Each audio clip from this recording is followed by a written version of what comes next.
closer you can get to identifying projects and showcasing projects that have more of that stuff, the closer that you can get to investors being willing to at least do their due diligence and consider the project.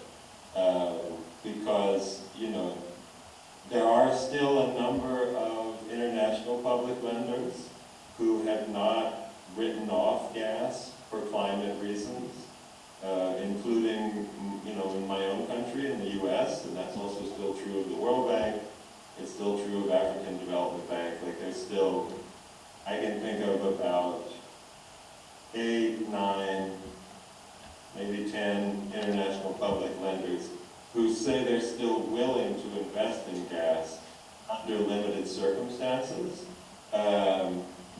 but are mainly worried that they can't make money. Like that's the biggest problem, not climate stuff. And what that means is that both international public lending for gas projects in Africa these days are actually for clean cooking, because the economics are simpler and the developmental cases. So in terms of renewables, well, it depends on which segment of the market that you're looking at and what your goals are.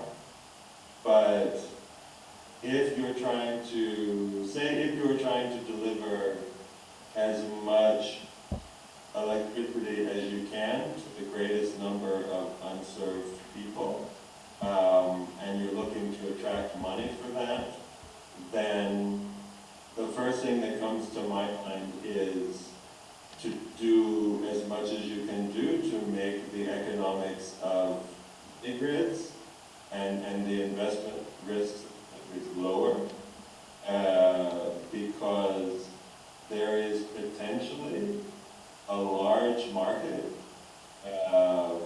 and a large amounts of money from impact investors like infrastructure funds, and also like private philanthropy, like big donors like Rockefeller and others, who they're looking to invest a lot of money in that type of infrastructure. But the business case still needs to be clear. And the good thing about mini grids is that more compared to on-grid, more of the money could be grants rather than debt finance, right? But because right now, if you look at the economic profile of a lot of mini grid projects, they really need grants to cover the costs of about half of what it takes to build and stuff. That money could be available, but there's a number of steps that would need to happen to make the projects and the companies involved look less risky. That's a short answer. There's a longer one, but it's probably enough. I think those were the main ones that were addressed to me. Yes.